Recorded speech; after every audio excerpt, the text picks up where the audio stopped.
माँ की सीख। रजनी का पति उच्च पदासीन था। वह शादी के 10 वर्ष बाद हृदय गति रुकने से परमात्मा को प्यारा हो गया। उच्च अधिकारी होने के नाते घर का वातावरण रहन सहन ऊंचे स्तर का था। रजनी शिक्षित तो थी, परंतु उसने कोई भी नौकरी नहीं की थी।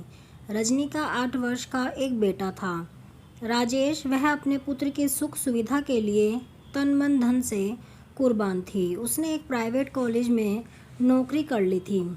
राजेश की खुशी ही उसकी खुशी थी। एक माँ के फर्ज ही नहीं बल्कि पिता के फर्ज भी सहर्ष सहृदयता से निभाती। राजेश उसकी जिंदगी थी। वयस्क होकर राजेश उच्च शिक्षा अर्जित करके सरकारी पद के फर्ज निभा रहा था। रजनी जी ने अपने पुत्र की शादी धूमधाम एवं अपनी हैसियत से बढ़कर की थी। राजेश की पत्नी सुंदर व सुशील थी। वह भी सरकारी पद पर कार्यरत थी। लगभग 1 वर्ष के पश्चात रजनी जी के आंगन में पोते की आमद ने खुशियों के बंधनवार सजा दिए। रजनी जी की खुशी अंबर को छूने लगी। वह परमात्मा का शुक्र करती कि उन्हें दूसरा जन्म देखने का अवसर मिला। पोता मानव का दूसरा जन्म होता है।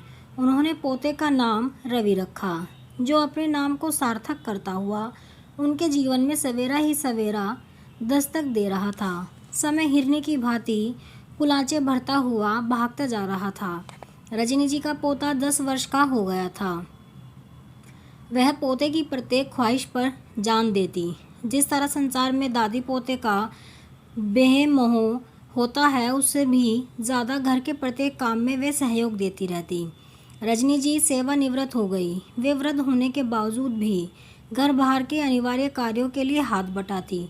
न थकती। खुशी हृदय में हो तो थकावट पंखा लगाकर उड़ जाती है। उन्होंने अपनी सेवानिवृत्ति के अवसर पर मिली समस्त धनराशि राजेश के नाम करवा दी। अब वे लगभग 65 वर्ष की बहारें पार कर चुकी थी। उन्हें कई बीमारियों ने घेर लिया था। ब्लड प्रेशर, शुगर, नज़र का कमज़ोर होना आदि। अब उन्हें चलना भी मुश्किल लगता।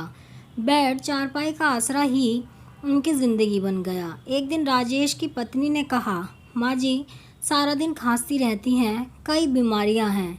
रवि उनसे ही खेलता रहता है। वह रवि को बार बार चूमती रहती हैं। यह ठीक नहीं है।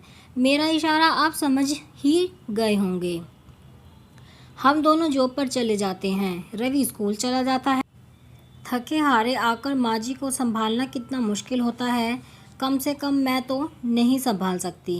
इंसान के कुछ अपने भी मनोरंजन होते हैं। आजकल नौकर रखने भी तो ठीक नहीं है, तनख्वाह बहुत मांगते हैं। मैं तो कहती हूँ कि माँ जी को वृद्धाश्रम में छोड़ाते हैं। वहाँ इनकी देखभाल भी ठीक होगी, हम भी आज़ाद। वहाँ उनका दिल भी लगा रहेगा। माँ ने अनेक कष्ट डोल कर हमको यहाँ तक पहुँचाया। अब उनको इस उम्र में वृद्धाश्रम में छोड़ आएं, कोई अच्छी बात नहीं। समाज क्या कहेगा, रिश्तेदार क्या कहेंगे। पोते के साथ माँ का बहुत मोह खेह है। वह तो उसकी ज़िंदगी है। माँ को आश्रम में भेजना ठीक नहीं, परंतु पत्नी ने इतना मजबूर कर दिया कि राजेश को उसकी बात माननी पड़ी। एक दिन शाम को माँ के पास राजेश जा बैठा और कहा, माँ एक बात करनी है। हाँ बेटा, क्या बात है? माँ क्या बताऊँ? बताना, खुलकर बात कर। डर डर के बात क्यों कर रहा है? आज तक ऐसी घबराहट मैं मेरे साथ कभी बात नहीं की। बात क्या है, बात बताओ। तब राजेश की पत्नी भी आ गई। हम चाहते हैं कि आप वृद्धाश्रम में चले जाएं। वहाँ आपकी देखभाल अच्छी तरह से होगी। खर्च तो हम देंगे।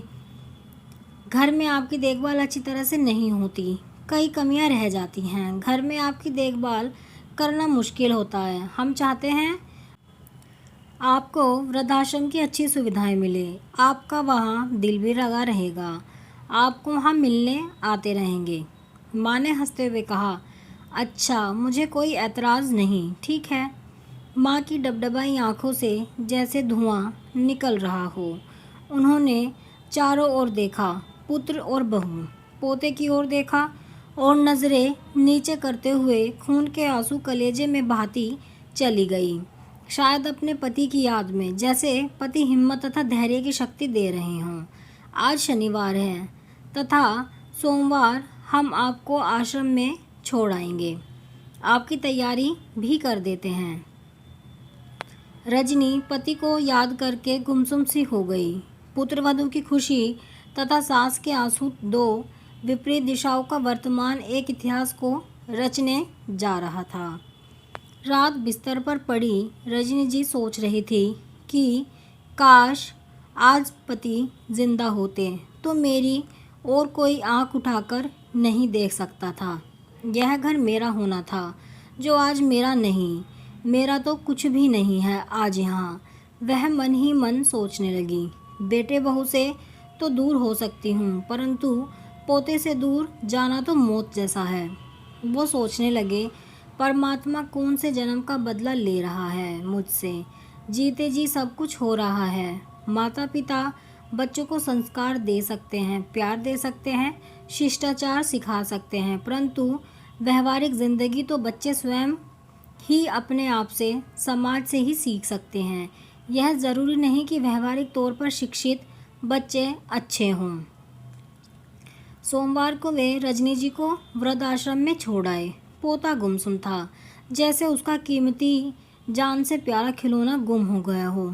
कुछ बोल नहीं रहा था। उसने अपनी माँ से उदास होकर कहा, दादी माँ को वहाँ क्यों छोड़ आए हो? इतना कहने की ही देर थी कि उसकी माँ ने ज़ोर से एक थप्पड़ उसके मुंह पर जड़ दिया। वह बिलख कर रोता हुआ चुप हो गया। दादी माँ के जाने से जैसे उसकी दुनिया लुट गई हो। रजनी अब वृद्धाश्रम में रहने लगी। वहाँ वह सुबह शाम मंदिर में जाती, अपने पोते के दर्शन कृष्ण भगवान की मूर्ति में करने के लिए कृष्ण भगवान की मूर्ति को प्यार करती, देख देख रोती, पूजा अर्चना करती, अपनी ममता उड़ेल देती। आश्रम में रहकर उन्होंने धार्मिक प्रवचन शुरू कर दिए थे। उच्च शिक्षित होने के कारण धार्मिक जानकारी बहुत थी। सारा आश्रम उनका श्रद्धालु बन गया। कभी कभी जब बेटा बहू और पोता मिलने आते तो वे पोते की दबी हुई भावनाओं को समझती, परंतु चुप रहती। पोते से दूरी बनाकर रखती थी, कहीं मोह ममता उसकी उदास बनकर उसकी सेहत तथा पढ़ाई का नुकसान न कर दे। जब पोता चला जाता तो वे कमरे में अकेली बैठकर रोती रहती। इस तरह वृद्धाश्रम में कुछ वर्ष ही गुजरे थे कि रजनी जी एक बार सख्त बीमार हो गई। उन्होंने वृद्धाश्रम की प्रभारी महिला को विनय करते हुए कहा, मैं अपने बेटे से मिलना चाहती हूँ। बेटे को फ़ोन पर संदेश दे दिया गया, राजेश, आपकी माताजी सख्त बीमार हैं, आपको मिलना चाहती हैं। राजेश ने कहा, आज बुधवार है, मैं छुट्टी वाले दिन रविवार मिलने आऊँगा। रविवार राजेश अकेला ही माँ को मिलने के लिए आया। माँ को देखते हुए कहा, माँ, आपने मुझे याद किया, सेहत तो ठीक है ना? हाँ बेटा, ठीक ही है। मैं तुझे कुछ कहना चाहती हूँ। हाँ माँ, बताइए। बेटा, यहाँ गर्मी बहुत है। यहाँ मेरे कमरे में एक एसी लगवा दो। पंखे की हवा बहुत गर्म होती है। यहाँ रोटी ठंडी मिलती है। एक ओवन लगवा दें। भोजन ठंडा होने की वजह से कई बार भूखा ही सोना पड़ता है। गर्म पानी पीने को मिलता है। एक छोटी सी फ्रिज भी ला दें। यहाँ बेड पुराने हैं, नींद नहीं आती। ये सब चीज़ें ला दें।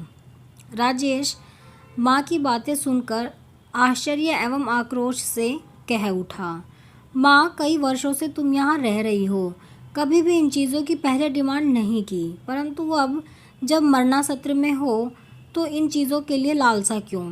क्या ऐसा व्यवहार निरर्थक नहीं है? माँ ने राजेश से कहा, नहीं, यह बात नहीं है। यहाँ बहुत सी तकलीफ़ें हैं। मुझे तेरा ख्याल है बेटा, क्योंकि तेरे बच्चों ने भी कल को तुझे यहाँ छोड़ने आना है। तुझे कोई तकलीफ़ ना हो मेरे लाडले, इसलिए। आप कमेंट में ज़रूर बताएं कि आपको ये कहानी कैसी लगी है, आपके क्या विचार हैं इसके बारे में। अगर आपको कहानी पसंद आई है तो वीडियो को लाइक करें, शेयर करें और चैनल को सब्सक्राइब करें ऐसी ही कहानियों के लिए।